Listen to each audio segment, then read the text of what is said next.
na fronteira da Colômbia. Tá rindo de quê?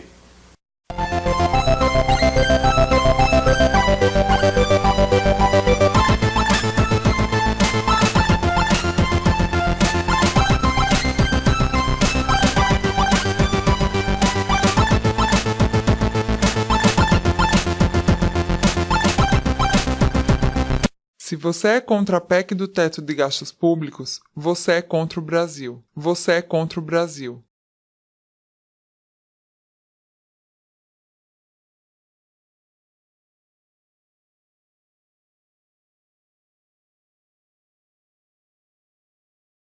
Mas afinal, o que é a PEC 241? Quem nos explica é o economista da FEE, Robert Iturrier. Seja bem-vindo. Tudo bem? Tudo bem, Birs. Prazer estar aqui. Mais uma vez, seja bem-vindo. Obrigado. Agora vamos explicar o que é a tal PEC 241. O governo pretende, com a PEC 241, diminuir os gastos públicos para gerar superávit primário, permitindo o pagamento de juros da dívida e melhorando a letra de crédito do Brasil. Mas os críticos à proposta afirmam que pode haver uma redução drástica no investimento em educação e saúde, por exemplo. Por que isso pode ocorrer? Efetivamente, isso pode ocorrer, vai ocorrer, já tem gente batendo o pé dizendo que vai ocorrer. Pois é, não, a PEC 241 é uma proposta para emenda constitucional, né? Ou seja, alterar a Constituição de 1988, e por isso ela tem que ser votada em 2 turnos na Câmara e no Senado, portanto vai demorar um tempo, não é? Para isso ocorrer. Caso a PEC 241 seja aprovada, o que ela está previsto, né, é que durante 20 anos, ou seja, né, é um prazo longo, né, de emenda constitucional, que para alterar teria que novamente passar por uma votação em 2 turnos e ter 2/3 de cada uma das câmaras, ou seja, né, sendo aprovado é difícil de reverter, tá certo?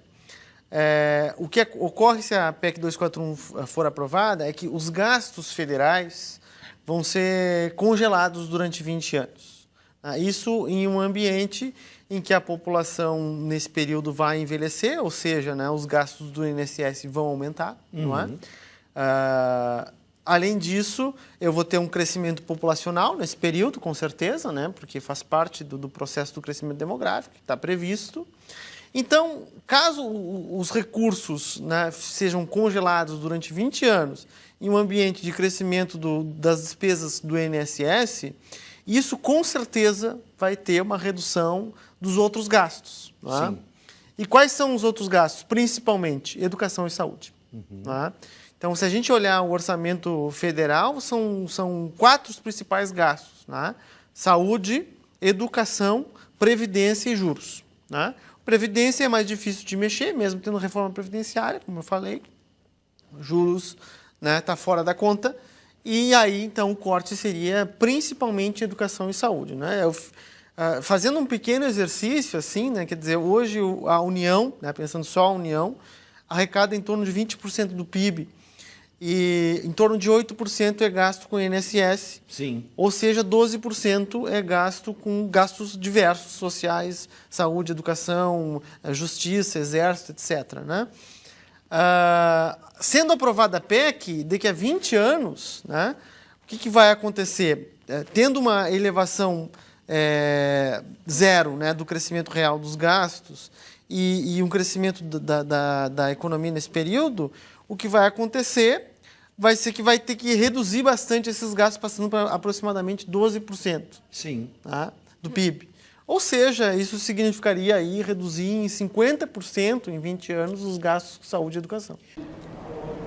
Para completar esse escândalo, a PEC 241 congela por 20 anos no texto constitucional todos os gastos sociais e reserva recursos para essas estatais não dependentes espúrias.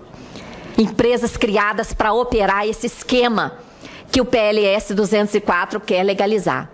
Nós estamos vivendo uma conjuntura de aceleração de privatizações.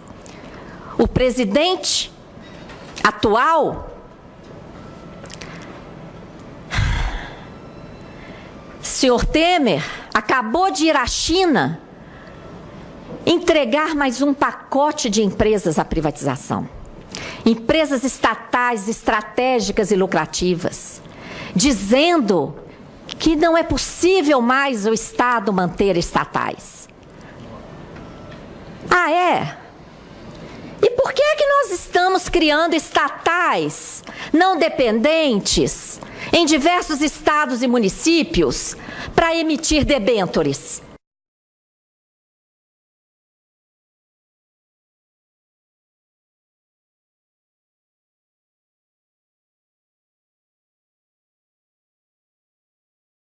Para isso temos direito assegurado na Constituição pela PEC 241? Que é isso? Então estamos entregando as estatais estratégicas e lucrativas há 2 décadas. E estamos criando estatais, esquemas financeiros para emitir debênture. Isso é atividade de Estado? Qual é a necessidade desse tipo de negócio para o Estado? Qual é o benefício desse tipo de negócio para a sociedade? Isso é o apoderamento, gente. Isso é a invasão do Estado por empresa que tem pessoas físicas em seu quadro societário, tomando conta do Estado, usurpando de recursos públicos que deveriam atender aos direitos humanos e sociais do nosso país. Conclusão. Chegamos a um ponto em que todos os estados estão em crise financeira. Mas por que é que eles estão em crise?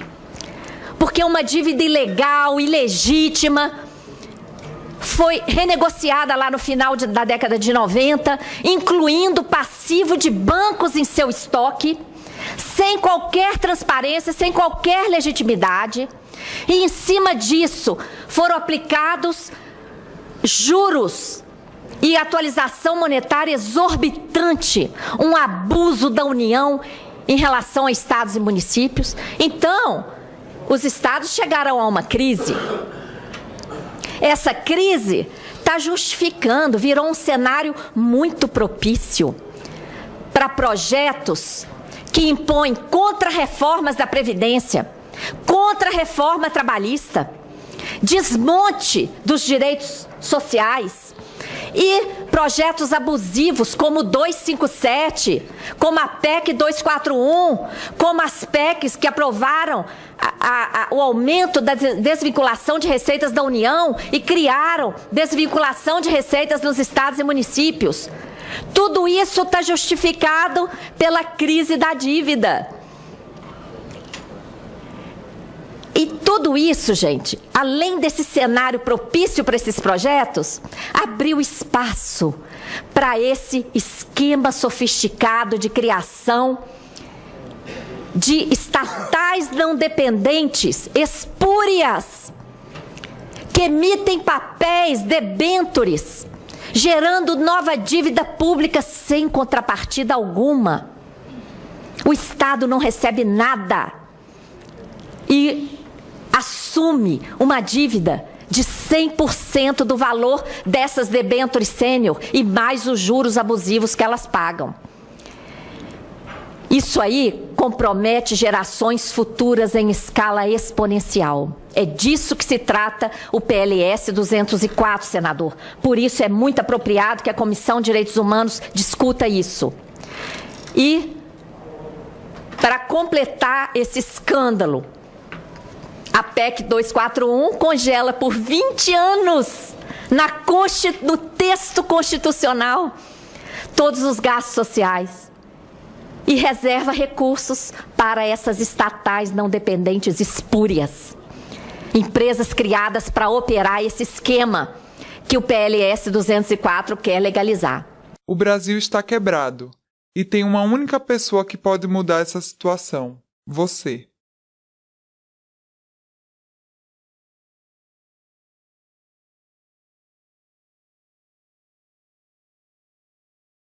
Caro leitor, nas próximas linhas vou lhe explicar exatamente como. e também porque a aprovação da PEC do teto de gastos públicos é uma etapa fundamental para evitarmos consequências trágicas nos próximos meses e anos. Pense no Brasil como uma família, a sua família.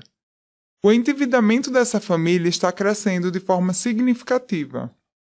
Os gastos só aumentam, enquanto os ganhos diminuem. É mais ou menos como se você perdesse o emprego, mas sua conta do cartão de crédito não parasse de subir. E ainda assim você quisesse viver com um padrão de vida cada vez maior sem ter renda suficiente. Na crise, com a renda das famílias diminuindo, nada mais natural do que as pessoas adaptarem seus gastos à nova realidade. Nada mais natural do que as pessoas adaptarem seus gastos à nova realidade. En los años 80, los países centrales impusieron sus duras recetas neoliberales en América Latina. Pero hacia finales de siglo, esas medidas comenzaron a mostrar sus fisuras. Las economías de los países emergentes se desmoronaron y quebraron. Las industrias nacionales generaron desocupación y marginalidad. En ese contexto de crisis volvió a sonar con fuerza el nombre de un economista olvidado hacía tiempo, John Maynard Keynes, para muchos el economista más importante del siglo XX.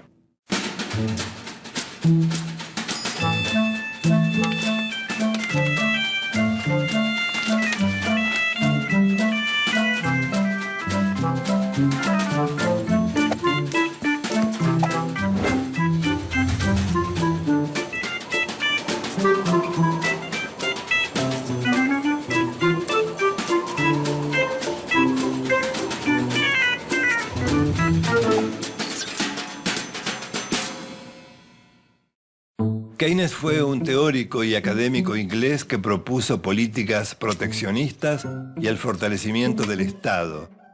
Sus teorías dominaron la economía entre los años 1930 y 1970.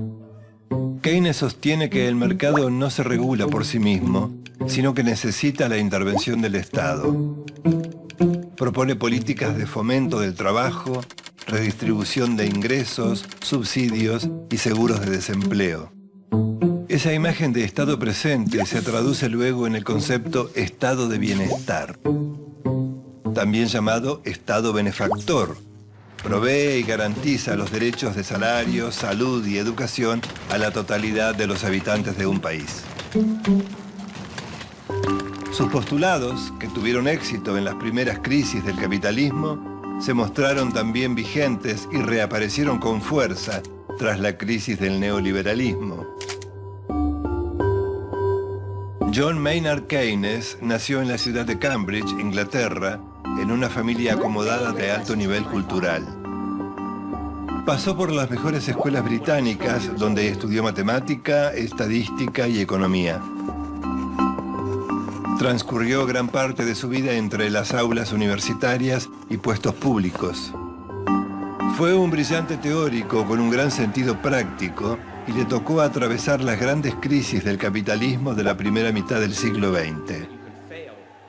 Keynes propuso soluciones concretas a los conflictos económicos de un capitalismo de posguerra que estaba sumido en la depresión económica y la desocupación generalizada. Las teorías económicas de Keynes surgieron de la experiencia práctica de tres momentos claves del siglo XX. Tanto la Primera como la Segunda Guerra Mundial generaron enormes deudas a los países vencidos. Entre estos dos acontecimientos se produjo la caída de la Bolsa de Nueva York, que dio comienzo a la Gran Depresión de los años 30.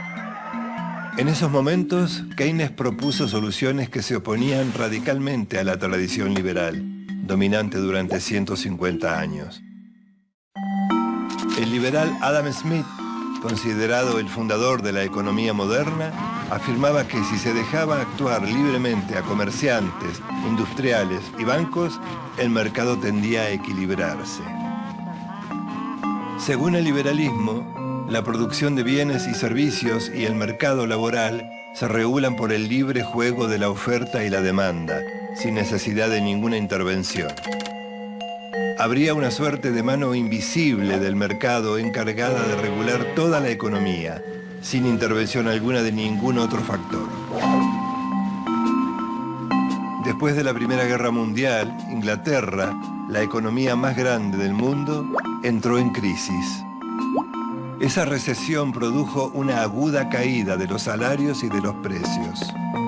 La solución liberal ante el gran desempleo fue reducir los salarios. El gobierno británico además aumentó los impuestos y redujo las obras públicas. También eliminó el seguro de desempleo. La crisis no se detuvo. La moneda inglesa sufrió una devaluación del 26%. El desempleo en Gran Bretaña llegó al 22% y en Alemania y Estados Unidos fue mayor. Ante esta situación, Keynes propuso que el Estado tomara el control de la economía. Pero sus propuestas no fueron aceptadas por la ortodoxia liberal. A comienzos de los años 30, en el llamado Viernes Negro, la bolsa de Wall Street se desplomó. La consecuencia directa fueron 13 millones de desocupados. En este contexto asumió la presidencia de Estados Unidos Franklin Roosevelt. El nuevo presidente puso en práctica una serie de medidas propuestas por Keynes. Básicamente, el Estado debía intervenir para garantizar depósitos bancarios y crear un programa de desempleo. En esos años, Keynes dio a conocer su teoría para estimular la economía en épocas de crisis. Su pensamiento revolucionó las ideas vigentes y escandalizó a los economistas ortodoxos. Afirmaba que el libre juego entre oferta y demanda no produce por sí solo el pleno empleo. El Estado debía intervenir en las políticas económicas. La palanca para mover la economía es el presupuesto del Estado, o sea, lo que se llama política fiscal. Keynes plantea que si hay desempleo, los gobiernos están obligados a fomentar la creación de puestos de trabajo. Este argumento se opone a la idea liberal que sostiene que el mercado tiende a regularse por sí mismo. Para Keynes, el nivel de empleo está determinado por la producción. Y la producción está estimulada por la capacidad de compra de bienes y servicios. ¿En qué se diferencia de los liberales? Para Keynes no hay una fuerza automática que garantice el juego entre producción, consumo y empleo. Por eso, la creación de empleo implica fomentar el consumo. En Estados Unidos, el programa de Roosevelt duplicó la producción industrial y en pocos años la economía creció un 50%. Le siguieron tiempos muy buenos a la economía, pero a mediados de la década del 70, el aumento del precio del petróleo puso fin al ciclo de crecimiento y de baja inflación. Tras 25 años de relativa estabilidad económica y ante esta nueva crisis, las políticas de Keynes se mostraron ineficientes. Una nueva teoría comenzó a dominar el mapa de la política económica, el monetarismo. Su máximo gurú, Milton Friedman, retomó los preceptos de Adam Smith. Los monetaristas, o neoliberales, sostienen que un mercado limpio significa que todos los precios se nivelan por la oferta y la demanda. Como la inflación era alta, se propuso reducir la oferta de dinero. Es decir, sacar dinero del mercado. ¿Y cómo se quita dinero del mercado? Pagando sueldos más bajos. En 1979, Margaret Thatcher y el Partido Conservador impulsaron las políticas neoliberales en Inglaterra. Consideraron que la mejor forma de combatir el desempleo era con la llamada flexibilización laboral. Es decir, leyes más blandas que permitieran bajar las indemnizaciones por despido y recortar los subsidios al desempleo. Friedman afirmaba que un poco de desempleo es beneficioso para la producción y la inversión. Así, las recetas neoliberales se extendieron por gran parte del mundo occidental, con una premisa fundamental: achicar al máximo el Estado. Esto implicó suprimir los gastos que consideraban superfluos, como asistencia social, seguros de desempleo y subsidios. Con estas recetas, la producción de manufacturas de Inglaterra bajó un 10% y creció el desempleo. Las crisis neoliberales empezaron en 1987, con el llamado Lunes Negro en Hong Kong, y siguieron con el efecto tequila en México en 1994. Después del derrumbe de las hipotecas en Estados Unidos en 2008, la crisis se instaló en España, Portugal y Grecia. En la Argentina, el fin de la convertibilidad generó la crisis de 2001, consecuencia directa del neoliberalismo dominante en los 90.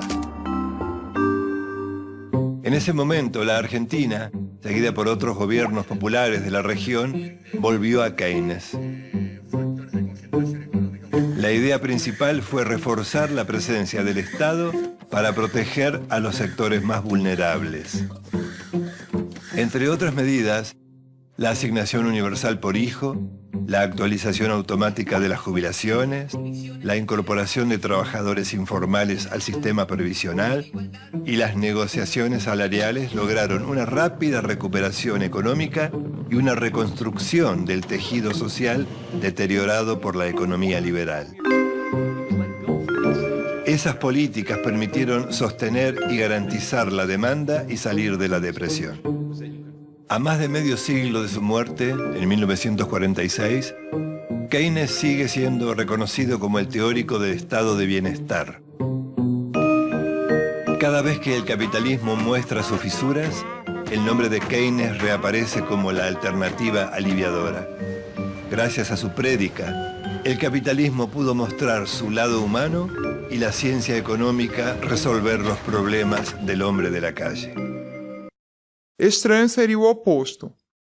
Qualquer que administre seu extrato bancário de forma consciente sabe o que precisa ser feito nessas ocasiões: reduzir despesas. Repensar a viagem de férias, rever a escola dos filhos, trocar o cômodo mercado perto de casa por um atacarejo. Provavelmente você conhece alguém que teve de mudar os hábitos de consumo para se adaptar à nova realidade. Muitas vezes é preciso fazer algum esforço para atravessar a tempestade. O problema de gastar cada vez mais sem ter renda para isso é que você vai fazendo dívida e pagando juros elevadíssimos. Chega um momento em que a conta explode. Você simplesmente não fecha mais um mês no azul e sua dívida torna-se impagável para seu nível de renda. É rigorosamente essa a situação das contas nacionais. No ano passado, as contas dessa grande família fecharam no vermelho com um rombo histórico. O quadro é de um doente em estado terminal. Se você tem um teto de gastos, o governo também precisa ter. Se nada for feito agora, a conta vai sobrar para os bolsos das gerações futuras, de nossos filhos e de nossos netos. Você é peça fundamental para resolver o quebra-cabeça da situação fiscal brasileira. Veja os gráficos. Eles falam por si só. O abandono da prudência fiscal é a marca da última década. A receita do governo em relação ao PIB está em queda desde 2007, resultado em parte de uma gestão ineficiente de recursos. Em 20 anos de análise da despesa primária, os desembolsos do país passaram de cerca de 14% do PIB em 1997 para perto de 20% em 2015. Entre 2008 e 2015, de acordo com o Ministério da Fazenda, os gastos públicos primários cresceram 51% acima da inflação. A receita evoluiu 14,5%. Ou seja, a grande família Brasil gastou como se não houvesse amanhã, mesmo com a queda da arrecadação. Veja que não se trata de uma avaliação qualitativa ou ideológica do governo, mas de simples matemática.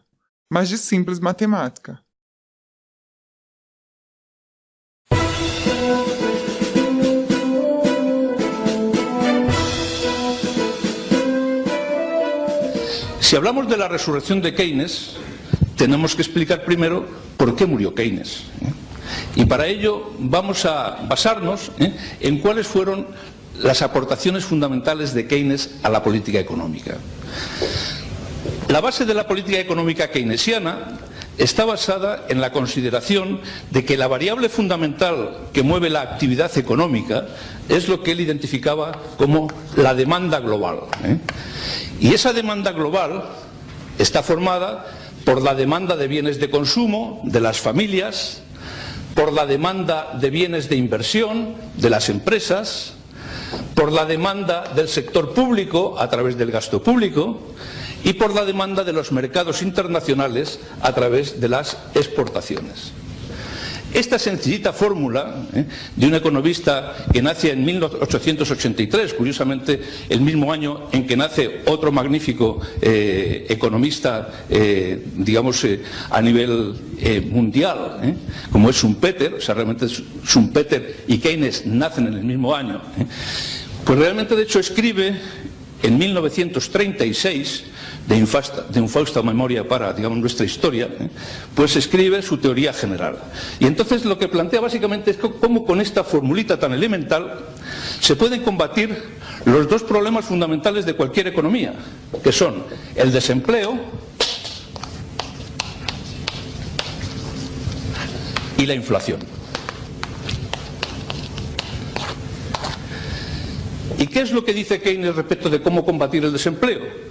Pues que para combatir el desempleo se produce fundamentalmente por una insuficiencia en esta demanda global. Lo que hay que hacer es subir la demanda global. ¿Y cómo se sube la demanda global? Pues estimulando el consumo. Y para estimular el consumo, ¿qué hay que hacer? Pues bajar los impuestos, bajar las tasas, en este caso los impuestos directos, con lo cual las familias tienen más dinero para consumir.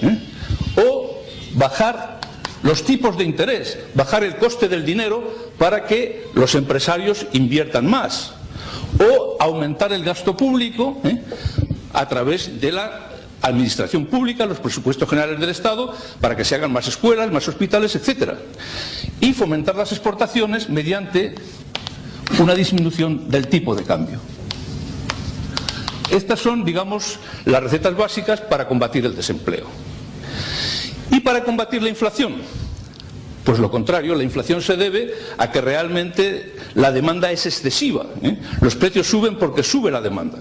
Y entonces lo que hay que hacer es articular medidas para controlar esta demanda global, bajar la demanda global. Y para bajar la demanda global, ¿qué hay que hacer? Pues bajar el consumo. ¿Cómo? Subiendo los impuestos. Bajando la inversión, subiendo los tipos de interés. Disminuyendo el gasto público, que es el que hacen las administraciones, y promoviendo una elevación del tipo de cambio. Y entonces Keynes, además, plantea que el desempleo y la inflación no pueden coexistir. Porque, lógicamente, si el desempleo se debe a una insuficiencia de demanda, con una insuficiencia de demanda los precios tienden a bajar. Luego, desempleo con deflación. Ese era el modelo de Keynes. Si hay exceso de demanda, porque hay inflación, el exceso de demanda tira de la oferta y la oferta tira del empleo. Por lo tanto, realmente no puede haber inflación con desempleo. O sea, realmente, de hecho, esta situación es antinómica. Bueno, pues estas recetas keynesianas funcionaron perfectamente desde 1945 hasta 1973. ¿Y qué es lo que ocurre en 1973? Pues la crisis del petróleo. Y en la crisis del petróleo, ¿qué es lo que ocurre? Pues que por primera vez en la historia económica moderna van a coexistir desempleo e inflación. Cosa que no había previsto Keynes. ¿Y cómo es posible que realmente coexistan desempleo e inflación? Pues sencillamente porque la inflación que aparece en 1973 no es una inflación de demanda, como la que había previsto Keynes, sino es una inflación de costes. Los precios suben porque suben los costes de la energía, los costes del petróleo, y esos costes que llevan el barril de petróleo de $2 el barril a por encima de los $35 el barril, hace que realmente, digamos, sean los costes los que van tirando de los precios, y que incluso con una situación de insuficiencia de la demanda, de recesión económica, los precios sigan subiendo. Entonces se nos ha transformado la inflación de demanda en inflación de costes. Y claro, ya Keynes no da respuesta a cómo combatir la inflación de costes. Y además coexisten los dos problemas de desempleo e inflación. Y Keynes queda arrinconado. Las políticas keynesianas son sustituidas por las políticas liberales, fundamentalmente de Milton Friedman, las denominadas políticas de oferta, que consideran que el presupuesto, digamos, público debe ser neutral, ingreso igual a gasto público, que solo se deben manejar los tipos de interés para manejar la economía y que, sobre todo, el énfasis debe pasar de lo macroeconómico a lo microeconómico. Es decir, si vamos a combatir los costes de producción se combaten a nivel de empresa. Hay que realmente combatir la subida de costes salariales, la subida de costes de producción a través de la innovación, a través de la productividad, a través de la mejora de la competitividad, a través de la calidad del servicio postventa, etcétera. Realmente, de hecho, entramos en la economía de los intangibles y en la economía productiva a nivel de empresa. Por lo tanto, realmente nos encontramos con que el énfasis de las políticas económicas pasa de lo macro a lo micro. Milton Friedman realmente se convierte, digamos, en la referencia de la política económica y Keynes queda arrumbado. Muerte de Keynes. Pero llega el año 2008 y Keynes resucita. ¿Por qué resucita Keynes? Pues porque la nueva situación que se ha creado hace que realmente la situación de desempleo no coexista con una situación inflacionaria, sino con una situación deflacionaria. Actualmente existe desempleo con deflación. El paro coexiste con una bajada de los precios y la deflación puede ser tan peligrosa como la inflación. Porque realmente la deflación, si realmente genera una expectativa de que los precios van a ir bajando, se demora el consumo y además los precios pueden bajar tanto que bajen por debajo de los costes de producción y entonces si los precios bajan mucho las empresas entran en pérdidas y realmente de hecho se corre un riesgo económico extraordinario. Entonces, como el desempleo y la deflación son la base de los problemas actuales, Keynes sí tiene la respuesta para combatir simultáneamente los dos problemas, desempleo y deflación, que es estimular la demanda global. Y entonces las recetas están claras. Si lo que tenemos que hacer es estimular la demanda global, pues entonces vamos a bajar impuestos, vamos a bajar tipos de interés, vamos a subir el gasto público y vamos a procurar una disminución de nuestro tipo de cambio para hacer más competitivas las exportaciones. Y estamos matando dos pájaros de un tiro. Keynes ha resucitado. ¿Cuáles son, y con esto voy a terminar ya, las limitaciones del modelo keynesiano en estos momentos? Pues las que estamos viendo en España, que realmente no es lo mismo luchar como ocurría en la época anterior de Keynes, donde el problema fundamental era la inflación, porque durante los años 50 y 60 había una situación práctica de pleno empleo. Porque luchar contra la inflación exige medidas presupuestarias, como veis, de subida de impuestos y bajada del gasto público. Por lo tanto, realmente, de hecho, se trata de presupuestos restrictivos, disciplinar el gasto público y aumentar impuestos. No hay déficit público, no hay deuda pública.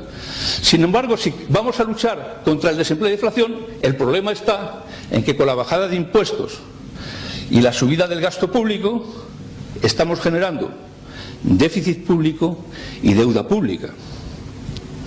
Y además, en la situación actual, países como España, todos los integrantes de la Unión Europea, ya no pueden utilizar los instrumentos de política monetaria que utilizaba antes Keynes, porque ya España no tiene control ni sobre los tipos de interés ni sobre el tipo de cambio. Por lo tanto, los únicos instrumentos de política económica de que dispone en estos momentos un país de la Unión Europea son los instrumentos fiscales, impuestos y gasto público. Y claro, si realmente viéramos un mundo independiente y España no estuviera en el euro ni estuviera en la Unión Europea, pues posiblemente pudiéramos indefinidamente mantener una política de bajada de impuestos y subida del gasto público, aumentando el déficit y aumentando la deuda pública indefinidamente. Pero estamos en el euro y hemos firmado un pacto de estabilidad. Y esto supone que realmente, de hecho, la Unión Europea nos obliga a disciplinar nuestro gasto público y nuestra deuda pública. Y entonces realmente no podemos utilizar políticas expansivas desde el punto de vista fiscal indefinidamente. Y esto es lo que realmente el escenario en el que actualmente nos encontramos. O sea, desde el punto de vista del empleo, con un 20% prácticamente de desempleo, España necesitaría políticas expansivas sostenidas en el tiempo, con bajadas de impuestos y subida del gasto público para estimular la economía. Pero la pertenencia a la Unión Europea limita esas posibilidades y ya estamos viendo cómo realmente estamos recibiendo toques de atención por parte de la Unión Europea. Luego ampliaremos este tema a través de la intervención de don Antonio López Istúriz, diciendo, oiga, las políticas expansivas pueden funcionar durante un tiempo determinado, 2 años, pero realmente no se pueden mantener indefinidamente, porque hay que volver a la disciplina económica y el déficit público no debe superar, de acuerdo con los pactos de estabilidad, el 3% y la deuda pública el 60%. Y resulta que este año nos vamos ya casi al 12% de déficit público en España. Entonces realmente nos encontramos con un desempleo al que habría que aplicar unas medidas de carácter expansivo, de acuerdo con la política keynesiana, pero donde realmente el despilfarro económico realizado en el gasto público durante los años anteriores, con medidas como lo de los 400 euros o como las medidas del cheque bebé, pues realmente están haciendo que se nos haya disparado el gasto público. Ahora tengamos que disciplinarnos y entonces observáis que si realmente, de hecho, lo que tenemos que hacer ahora, de acuerdo con la Unión Europea, es subir impuestos y bajar gasto público, ¿qué es lo que estamos generando? Más desempleo. Y esta es, digamos, este es el nudo gordiano en el que se encuentra sumido en estos momentos la economía española, de difícil solución, porque realmente, de acuerdo con la ortodoxia económica, tendríamos que tener políticas expansivas, pero de acuerdo con nuestros compromisos con la Unión Europea, tenemos que tener políticas restrictivas. Y aquí ya, hasta aquí llega la teoría, ahora llega la política. ¿De acuerdo? Muy bien, muchas gracias.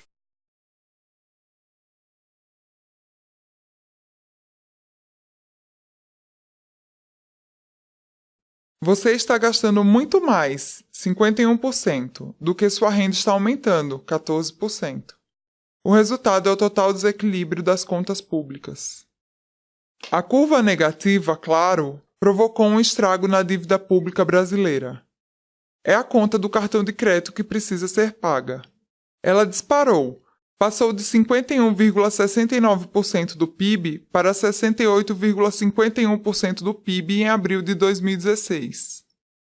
Terminamos o ano passado com uma dívida pública de 2,8 trilhões de reais, mais do que o dobro da dívida de quando o partido do governo anterior subiu ao poder, em 2003. É isso mesmo, o número está certo. Nossa dívida está em quase 3 trilhões. Mais preocupante ainda é a sua evolução recente. De 2014 para 2015, intervalo de apenas um ano, a dívida pública brasileira cresceu nada menos do que 21,7%. É preciso brecar esse descaso fiscal, sob o risco, do contrário, de atingirmos em breve uma situação de paralisação de serviços públicos essenciais. Vai faltar dinheiro. Alguns exemplos recentes do caos no serviço público são o atraso no pagamento de salário de servidores fluminenses e o colapso na segurança pública no Rio Grande do Sul.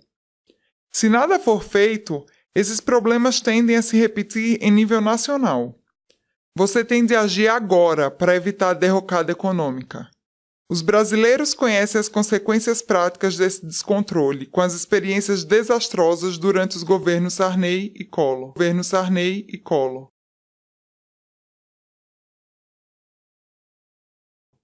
Imagine o potencial estrago em um Brasil com um produto interno bruto muito maior do que o de 30 anos atrás, e ainda com uma das mais altas taxas de juros do mundo. A dívida pública brasileira cresce a um ritmo acelerado, e já se encontra em patamares bem superiores àqueles observados para países com nível de renda semelhante.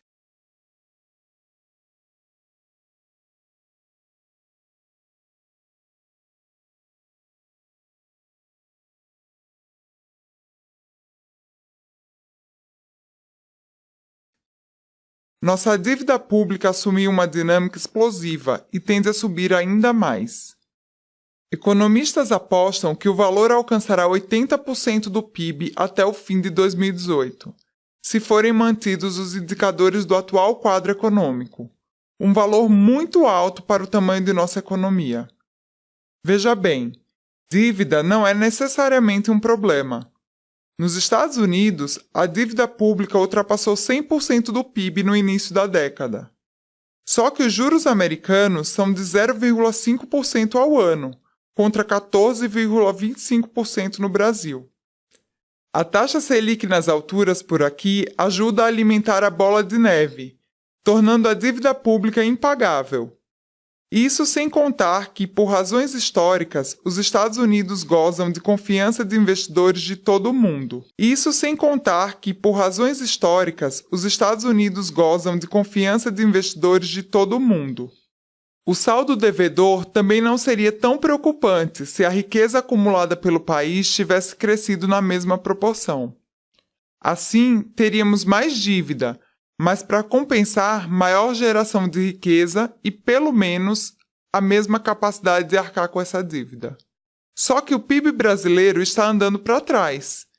Enquanto a nossa dívida pública cresceu 21,7% somente no último ano, o PIB do país recuou 3,75% em termos reais.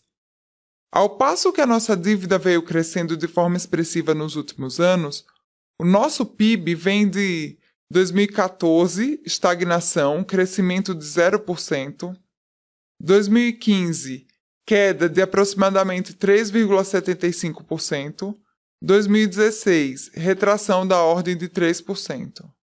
O que podemos fazer para resolver isso? Há 4 formas de solucionar essa dinâmica explosiva da dívida brasileira. 1. Parar de crescer a dívida fazendo o superávit primário relevante. 2.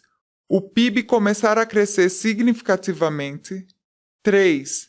Reduzir o juro dramaticamente para amenizar o custo da dívida, gerando uma inflação brutal. 4. Renegociar a dívida com os credores.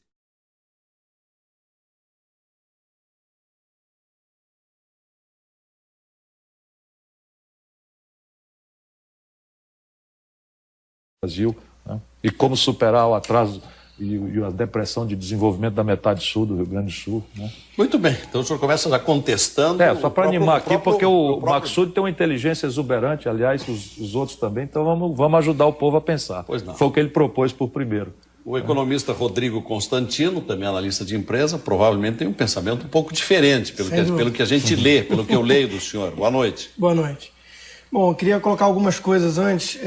Primeiro, o crescimento, acredito eu, que o Maxud estava falando também a nível sustentado, na opinião minha, e de fato a gente acaba vendo muitos voos de galinha aqui por falta de poupança.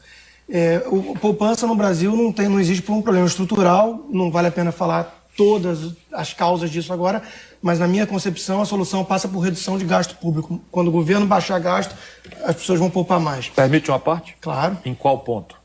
Reduzir gasto também acho que é sempre uma coisa que me soa musicalmente muito bem. Em que lugar? Bom, 36 ministérios, Ministério da Pesca... Então, vamos extinguir todos. Quanto se economiza? Não faz sentido. Vamos parar de dar financiamento para a ONG, para o MST. Tem espaço. Outra coisa. Sim, mas isso dá bilhão? Chega em bilhão. Não chega. Reduzir funcionalismo público. Então vamos pegar isso para depois a gente desdobrar essa conversa. Reduzir funcionalismo público em qual área? Em qual área? Vamos propor. Eu sou campeão de demissão de servidor ocioso contratado por cartão de político. Fui prefeito de uma capital, governador de um estado e fiz. Mas lá eu sabia o que estava fazendo e sabia quanto economizava e sabia qual era a legitimidade. No Brasil, nós temos muito menos serviço público do que é necessário, no mínimo. Com 36% de arrecadação de imposto sobre PIB. Para serviço da dívida. Não é verdade. É aí que está. O maior gasto corrente brasileiro em regime não inflacionário é a dívida. São os juros. É o financiamento do rentismo que faz a folga de 70 mil brasileiros. Isso não é mais a realidade atual. Não é? Cada vez menos. Vamos aos números. Cada vez menos. Vamos aos números. O PAC hoje é o maior investimento dos últimos 15 anos da União Federal, 18 bilhões. Nos últimos 12 meses, o Brasil pagou 162 bilhões de reais de juros. Sim, os juros não veio do nada. Não existe. O governo gastou. Agora, Gastou. Eu acho até temerário falar que não tem onde cortar gasto num governo desse tamanho e ineficiente desse jeito. Que todo mundo que precisa ir numa repartição pública tem ideia de como é que são os serviços. Eu sou adepto disso, eu quero saber aonde nós vamos achar 1 bilhão. 1 bilhão. Eu acho que essa discussão... Desculpe, Ciro. Não, vamos nessa. Porque se existe inteligência exuberante... Senão o pessoal dorme aí. Inteligência exuberante é sua. O problema, eu acho que nós estamos discutindo aqui coisa de número, onde vai tirar, onde não vai tirar, etc. Eu acho que o problema não é esse, não é? E você sabe disso.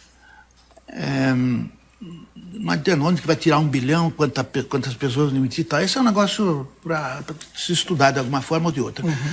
É importante que se faça coisa que impeça o governo de crescer, que se inchar mais, porque ele está super inchado. Agora, eu acho que ainda não está na hora de eu responder a sua questão.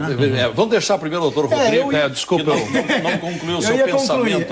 Bom, outra coisa que eu ia falar, um comentário breve, é que o crescimento que estamos vivendo é um fato inegável, porém, na minha opinião, ele ocorre a despeito do governo aí presente, não por causa dele. Quer dizer, todo um cenário de conjuntura internacional, preço de commodities, crescimento chinês, o Brasil é o que menos cresce dentro do BRIC, dentro de toda uma gama de países em desenvolvimento. Então, eu acho que acreditar isso a um mérito desse governo também é um erro. E só para voltar à sua primeira colocação sobre o fórum e a provocação que você fez em relação à solidariedade onde fica, eu queria voltar nisso porque eu encaro a pergunta como uma falsa dicotomia, porém muito comum. Eu não vejo o mercado versus solidariedade, pelo contrário. Eu vejo que tudo que eu consigo comprar de remédio na farmácia vem da busca de lucro de empresas competindo.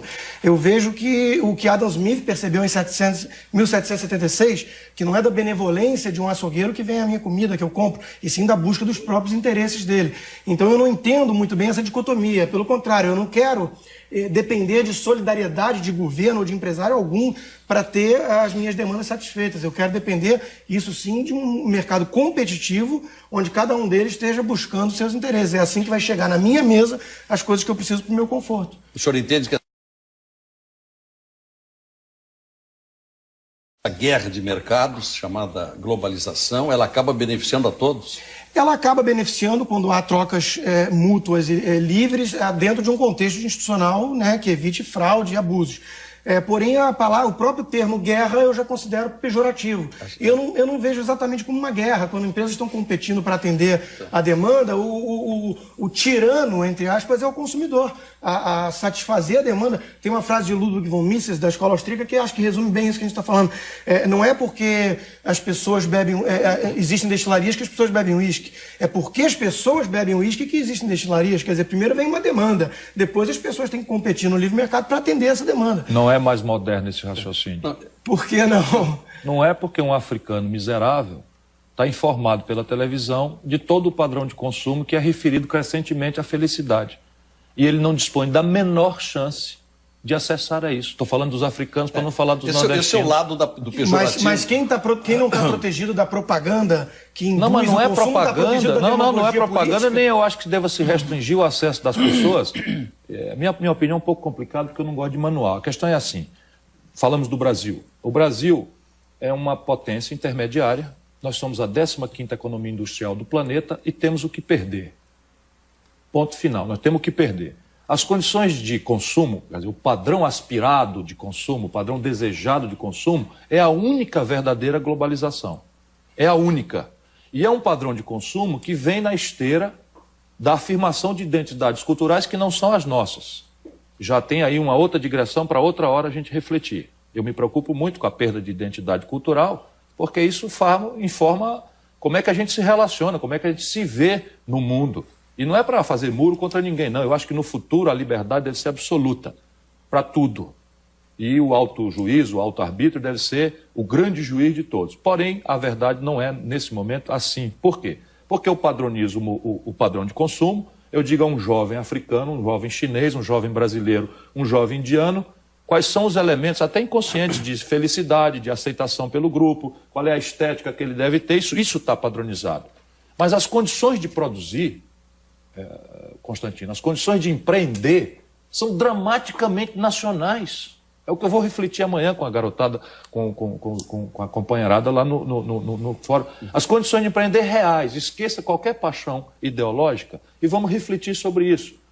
Primeiro, a condição de financiamento é global? Cada vez mais, sim. Cada vez menos é assim, pelo amor de Deus? Não, você tem dinheiro. Cada vez menos é assim. A condição de financiamento hoje no mundo, o Brasil desconta um duplicata aqui em Porto Alegre, hoje à tarde, 1,75 ao mês. Você toma emprestado a 1,75 ao ano no Japão. Sim. Na Europa e nos Estados Unidos. Temos que fechar a roda. Mas vamos aqui. O domínio tecnológico. Temos que fechar aqui. Primeiro o doutor Rodrigo, depois tem que falar. Só 3 assimetrias para a gente deixar. O domínio tecnológico é disponível globalmente? Pergunta se o Brasil pode vender avião Tucano para a Venezuela. Não vende o avião Tucano da Venezuela porque a estupidez da política externa norte-americana proíbe o Brasil de vender avião da Embraer para a Venezuela, porque tem componentes tecnológicos embarcados no Tucano que o Brasil não produz. Esse é o aspecto negativo quando se fala em guerra de mercados. Por que o Jorge Gerdau tomou uma decisão de abrir uma usina de aços planos nos Estados Unidos e não em Ceará, em Fortaleza? Pelo contrário, brigou conosco no Ceará para não deixar a gente fazer uma lá. Porque os americanos introduziram uma distorção que é protecionista, porque são pouco competitivos em aços planos, estão administrando decisões de investimento mundiais para local a reconversão industrial siderúrgica. Que bom que o Ciro Gomes reconhece que o protecionismo é ruim. Não é ruim, não. É ruim. Os americanos pagam a conta, é um subsídio. É lobby do produtor. Não, mas eles estão financiando a reconversão industrial. Vamos entender o pensamento do doutor Rodrigo até o final, porque ele não conseguiu fechar ainda. Certo. Bom, o que acontece? Quando o Ciro está falando de uma coisa que é verdade, os juros, por exemplo, não é igual no mundo inteiro, não é unificado. E o câmbio? O câmbio também não é. Um dos principais motivos disso são as barreiras artificialmente criadas por governos locais. E os impostos. E os impostos. E o sistema tributário. Eu gostaria de falar uma coisa. E o nível de capacitação do capital humano. Você entra na humano. Amazon, aliás, o avanço tecnológico está permitindo cada vez mais isso. Você entra na Amazon, no site da Amazon, qualquer um pode entrar hoje, e procura por um computador novo da Sony, vai o padrão. $900 você compra em qualquer lugar dos Estados Unidos, chega no Brasil, custa R$5.000. Isso é insumo, isso é produtividade. Eu quero entender por que eu tenho que pagar R$5.000 por algo que um americano muito mais rico paga $900. A culpa é do governo. Porque nós temos governo. Nós temos governo demais. Então, como é que você pode falar que a globalização é prejudicial nesse sentido? O que é prejudicial são as barreiras que não permitem chegar funding barato no Brasil através de venture capitals e hedge funds e empresas. Muito bem. O senhor vai começar o próximo bloco. O senhor foi muito entrecortado. E os Estados Unidos também têm governo, viu, Ciro? Por isso que eles fazem aquilo. O mundo inteiro tem governo. Claro, o mundo inteiro tem governo. Portanto, agora, não é possível que a gente esteja certo e o mundo inteiro errado. Mas a gente tem mais governo que o mundo todo. Não é verdade. Agora eu vou lhe deixar uma pergunta também. Não é verdade. Sabe quanto é a conta da guerra do Iraque? Sabe quanto é a conta? Já atualizada, $1 trilhão. Pois é, agora... Por aí. Bom, $1 trilhão. É que o free market significa uma coisa para os Estados Unidos, para os americanos. Sim, mas pendurado no céu. E para nós, outra coisa. Ah, claro. Agora, para nós incluir, doutor Rodrigo... É disso que eu estou tratando. Para começar daqui a pouquinho... Tem uma expressão assim, pendurado na brocha, né? O cara está pintando, você tira a escada e fica pendurado na brocha. Né? O senhor tocou muito de passagem a questão da capacitação. No Brasil nós temos uma desigualdade de um abismo, né? Posso te dar um númerozinho? Estou ficando chato. Sabe quanto é a matrícula no ensino superior público brasileiro? 6 de cada 100 garotos de 18 a 25 anos. 6. Cuba tem 48, sabe?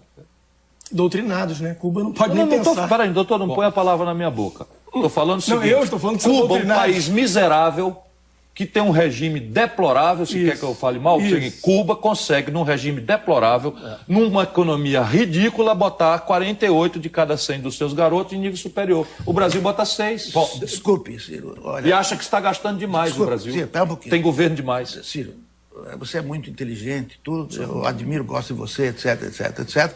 Só que, por favor, não use comparação um país socialista... Não, então eu vou falar com a França. Tá bom, mesmo. Que aí dá 80. Aí o cara diz assim, mas a França também... Também é socialista. Agora, vamos dizer... A França é socialista também. Claro, você sabe disso.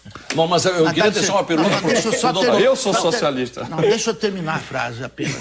Termine. No socialismo não existe o sinal de preços do mercado, não existe. Impede cálculo racional. Então, lá na China, hoje estamos falando aí mesmo aí no fórum, né?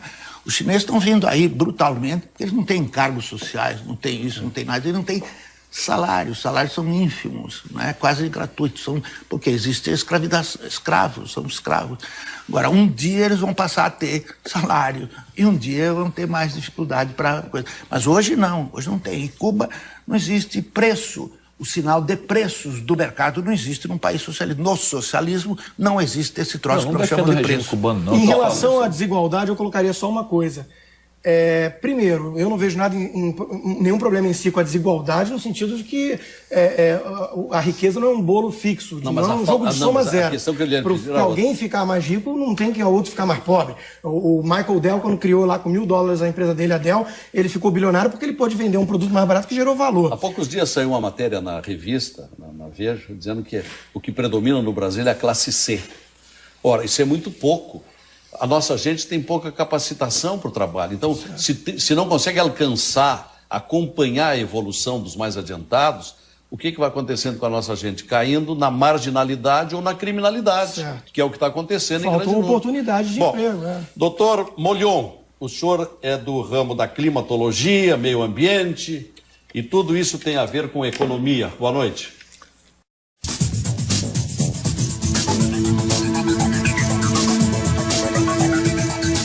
Nós estamos sentindo que, sob o título Mercado é o Mundo, se permite um seminário de dias e dias, e tudo será resumido amanhã no único dia. Então imaginem trazer esse tema para 4 especialistas durante 1 hora e 5 minutos nesse programa.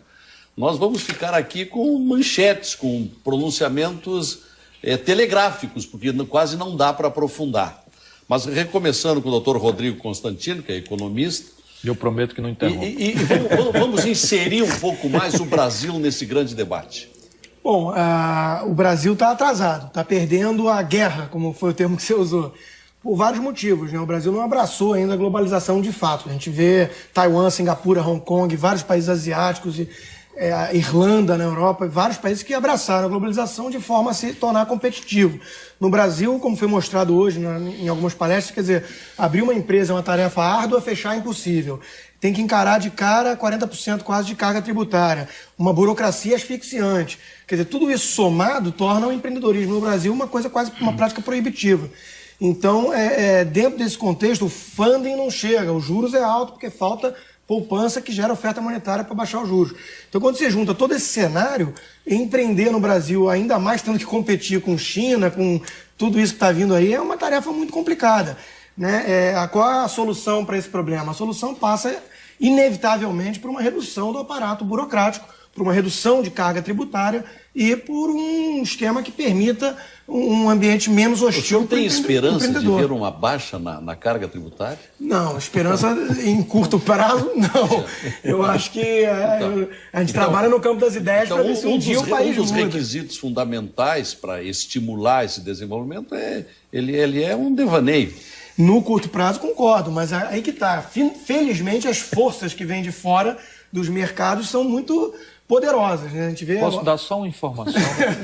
Não, é uma informação. Que a gente vai indo. Acabaram de revogar a CPMF. Que isso? Acabaram de revogar a CPMF, todas as providências restam só 78 tributos. Não, tudo certo. Não, peraí. Deu para ver que ela não fazia falta. O doutor Constantino tem aquela coisa que tem o condão de me desorientar se eu não tivesse já 50 anos. A questão é a seguinte, eu não sou defensor de burocracia, de corrupção, de Estado balofo, de nada. Portanto, vamos tratar a coisa onde ela tem que estar. A carga tributária brasileira cresceu de 27% do PIB, quando eu era ministro da Fazenda, dia 1º de janeiro de 1995, para 35% no dia 1º de janeiro de 2003, quando o Lula tomou posse. E eu não vi essa efervescência, também era muito moço, não tem culpa, mas eu não vi a ideia. Sim, mas eu escrevi, sim.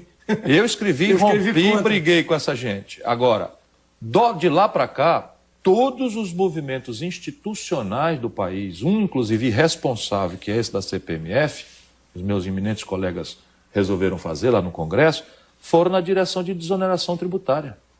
Agora, por que a gente não derruba a carga tributária de uma forma correta? O senhor já vai falar. Por causa daquilo que ninguém quer falar, por causa da interdição patrimonial. O país tem que gerar superávites monstruosos para servar uma coisa que era uma dívida pública que levou 500 anos até o governo Fernando Henrique para arredondar em 35%, 36% do PIB, e que em 8 anos deste tipo de maluquice ideológica vendido como ciência, virou 58% do PIB em apenas 8 anos. Conclua. Como é que você trata a reforma tributária com a dívida galopando desse jeito? Bom, cortando o gasto, só tem um jeito. Mas imagina um indivíduo que tem um orçamento familiar. De novo, ele tem uma dívida que ele herdou. Vamos discutir, o fato existe a dívida. Não me põe do outro lado, eu estou do seu mesmo lado. Não, eu sei. 3 trilhões.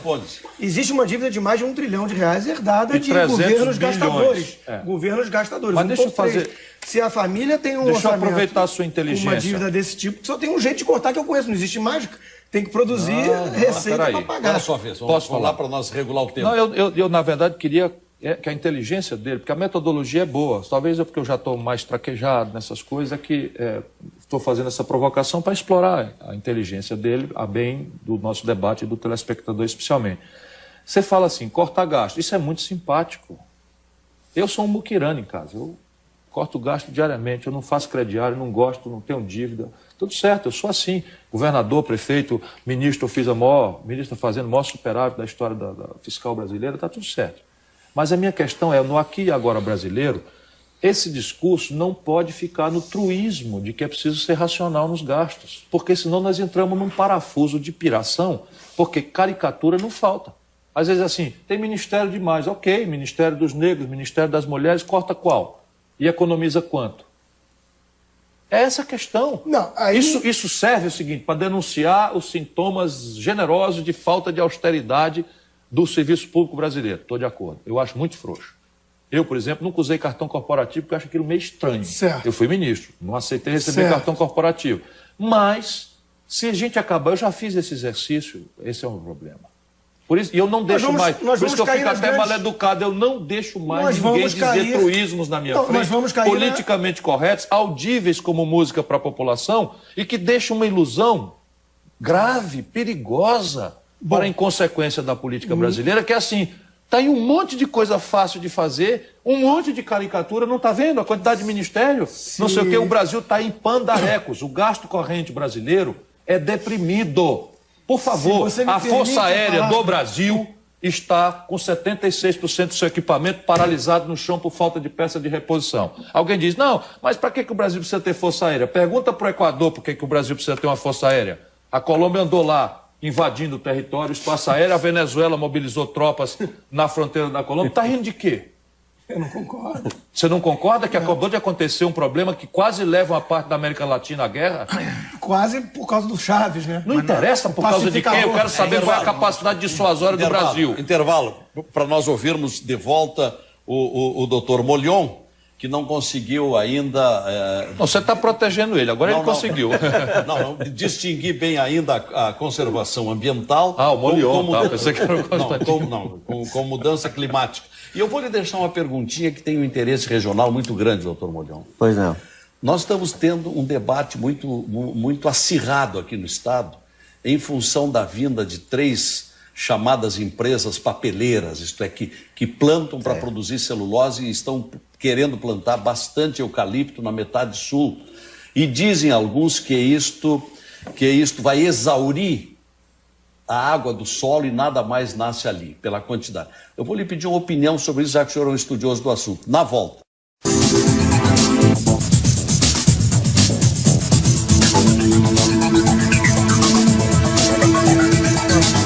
O mercado é o mundo, nós transformamos em pergunta o que o Fórum da Liberdade torna como afirmativa. E aqui nós vimos no programa que, de fato, o mercado é o mundo, aqui para este lado, e não é bem assim para esse lado. Tá? Chegamos à conclusão. Agora, vamos às conclusões. Deputado Ciro Gomes, muitas ideias foram lançadas, vamos ver como é que dá para concentrar nesse arremate. A questão para mim é o seguinte, há 2 planos. Uma reflexão sobre o mundanismo e as vulgaridades da governança brasileira não resiste, e eu não vou ficar aqui de defensor disso. Nós estamos aqui num debate que pretende montar aí uma concepção de economia política. E eu não conheço, pode ter a maior diversidade institucional, fruto da variedade cultural da humanidade, não conheço nenhum experimento exitoso de desenvolvimento no planeta que não tenha por detrás de si alguns fenômenos. O Henri Maxud, como brilho de sempre, destacou: sólido nível interno de poupança. A única exceção é a Norte América, que tem poupança zero, e se desenvolve assim mesmo, desde o pós-guerra, por uma atipia. Imprime o dólar, que é reserva de valor, que não se realiza lá o que seria a maior hiperinflação do mundo. Segundo, sólida coordenação estratégica entre um Estado empoderado com um empreendedorismo ativo. Aí você diz, mas na América, todo o protagonismo norte-americano, passei um período estudando lá, é esse encontro entre o empreendedor individual e a coordenação estratégica do governo norte-americano. Por que a América é a locomotiva da tecnologia do mundo? Por causa da encomenda aeroespacial e militar feita a trilhões de dólares pelo governo americano.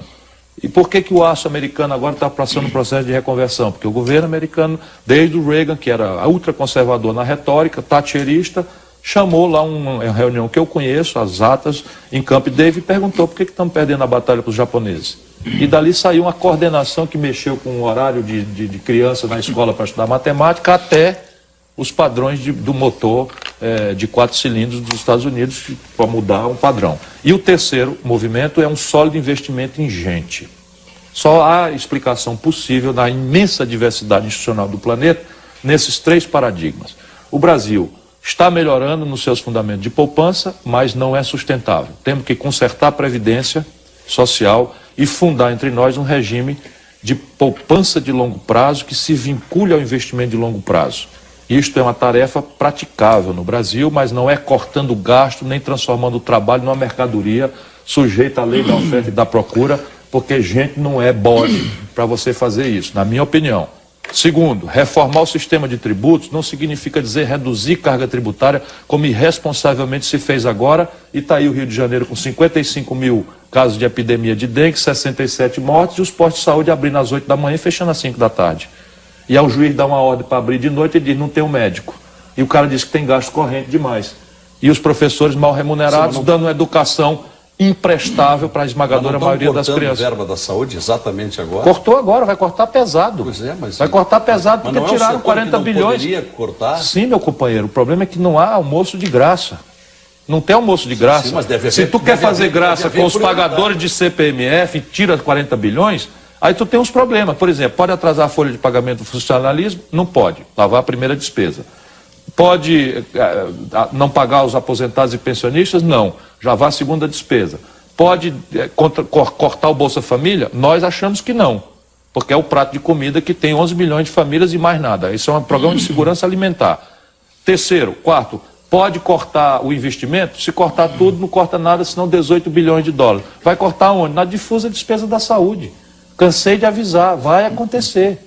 Agora, o Estado brasileiro é raquítico? Doutor Constantino. Não, o Estado brasileiro não é raquítico, por favor. Não ponha a palavra na minha boca. Não, eu estou concluindo. O que eu só digo é o seguinte, a Suécia, a Dinamarca, a Noruega são países de altíssimo desenvolvimento humano, onde o Estado é 2 vezes o tamanho do Estado brasileiro. Doutor Rodrigo Constantino, sua vez. O índice de liberdade econômica mostra que esses países escandinavos são muito mais livres que o Brasil.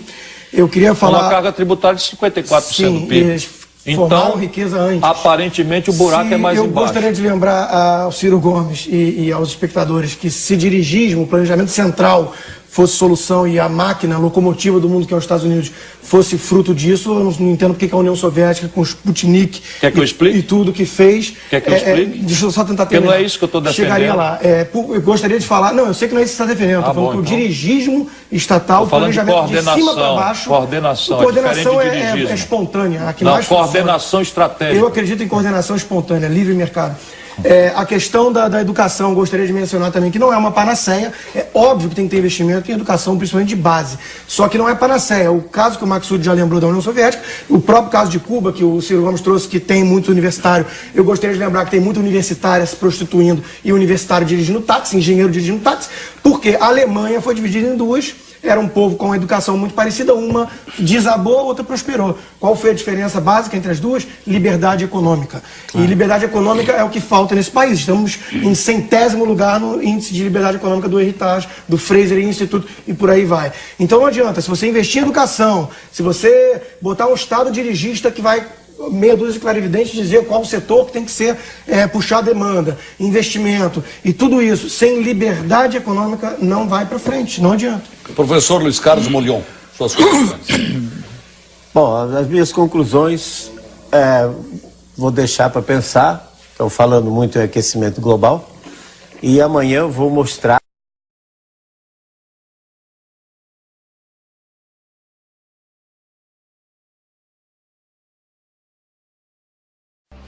fazer um gráfico aqui do lado sobre o que acontece com você.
Thank you.